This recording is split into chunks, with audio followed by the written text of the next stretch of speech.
34 साल का धर्मगुरु, जिसको इस वक्त पश्चिम बंगाल के विधानसभा चुनावों को लेकर हर पार्टी ताक रही है।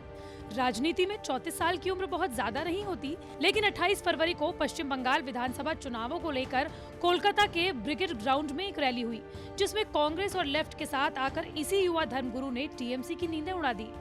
यहाँ बात हो रही है फुरफुरा शरीफ के पीरजादा अब्बास सिद्दीकी की। बंगाल की सत्ता से वनवास भोग रही सीपीएम किसी भी हालत में सत्ता में वापसी करना चाहती है और इसके लिए वो अपनी मूल विचारधारा से कॉम्प्रोमाइज करने के लिए भी तैयार है। और यही वजह है कि इंडियन सेक्युलर फ्रंट पार्टी बनाने वाले और कई बार सांप्रदायिक बयान देने वाले अब्बास सिद्दीकी से भी वो जुड़ गई है। बताते चलें कि अब्बास सिद्दीकी के बारे में, जिन्होंने कई मौकों पर ममता बनर्जी का साथ दिया, लेकिन राजनीति से लगाव दोनों को दूर कर गया। अब्बास सिद्दीकी अपने नाम के साथ जोड़ते हैं पीरजादा। पीरजादा फारसी का शब्द है, जिसका मतलब होता है मुस्लिम धर्मगुरु की संतान। अब्बास सिद्दीकी का परिवार फुरफुरा शरीफ स्थित हजरत अबू बकर सिद्दीकी और उनके 5 बेटों की मजार की देखरेख करता है और अभी इसके कर्ता धर्ता अब्बास सिद्दीकी ही है। अगर आप बंगाल के फुरफुरा शरीफ दरगाह के बारे में नहीं जानते तो वो भी जान लीजिए। दरअसल फुरफुरा शरीफ पश्चिम बंगाल के हुगली जिले जंगीपारा विकास खंड में स्थित एक गांव का नाम है। इस गांव में स्थित हजरत अबू बकर सिद्दीकी की दरगाह बंगाली मुसलमानों में काफी लोकप्रिय है। कहा तो ये भी जाता है कि अजमेर शरीफ के बाद ये मुसलमानों का भारत में दूसरा पवित्र दरगाह है। यहाँ पर हजरत अबू बकर सिद्दीकी के साथ ही उनके 5 बेटों की भी मजार है। यहाँ का सालाना उर्स बड़ी संख्या में बंगाली और उर्दू भाषी मुसलमानों को खींचता है। पीरजादा अब्बास सिद्दीकी अब तक मजहबी शख्सियत थे। ऐसा नहीं था कि उनका राजनीति से कोई वास्ता ही नहीं था। एक समय था जब सीएम ममता बनर्जी से उनकी खूब पटती थी। कहा जाता था कि जब ममता बनर्जी के संघर्ष के दिन थे और वो सिंगूर और नंदीग्राम में आंदोलन कर रही थी, तो फुरफुरा शरीफ के पीरजादा परिवार ने ममता का खुला समर्थन किया था। तब वहाँ कई मुसलमान किसानों की जमीन भी थी, जिसे बचाने के लिए ममता बनर्जी आंदोलन कर रही थी।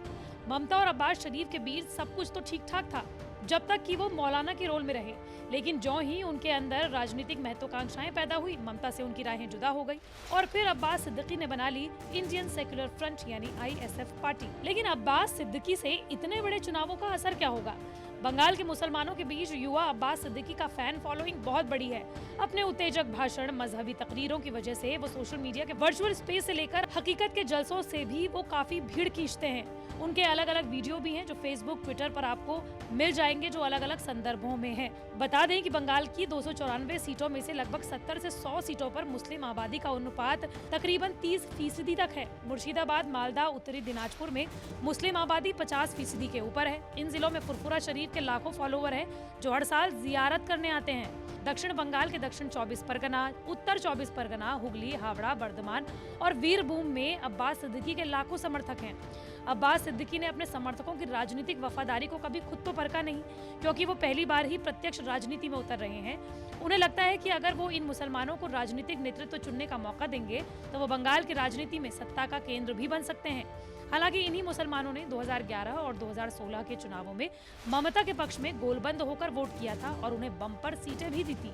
हालांकि यहाँ ये जानना जरूरी है कि बंगाल में अब तक उग्र माइनॉरिटी पॉलिटिक्स नहीं होती रही है। ममता सरकार में कई मुस्लिम सांसद, मंत्री और विधायक हैं। इनका मुस्लिम वोटों पर अपना होल्ड है। इसके अलावा उत्तरी दिनाजपुर, मालदा और मुर्शिदाबाद में कांग्रेस की पकड़ है। बात करें बंगाल की, तो बंगाल में मुस्लिम राजनीति एक धारा में नहीं चलती। इसकी कई शाखाएं हैं, भाषाएं हैं, संस्कृति है, मजहब को मानने का तरीका अलग है। राज्य में 8 से 10% मुसलमानों की मादरी जुबान यानी कि पहली जुबान उर्दू है।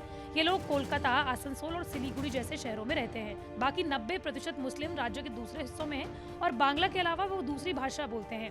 कहा जाता है कि उर्दू बोलने वाले मुसलमानों का झुकाव कांग्रेस की ओर रहा है। पीरजादा अब्बास सिद्दीकी की राजनीतिक महत्वाकांक्षाएं भले ही उफान मार रही हो, लेकिन उनके चाचा तोहा सिद्दीकी अभी भी ममता बनर्जी के सिपे सालार बने हुए हैं। तोहा सिद्दीकी तो ये भी कह चुके हैं कि अभी अब्बास बच्चा है।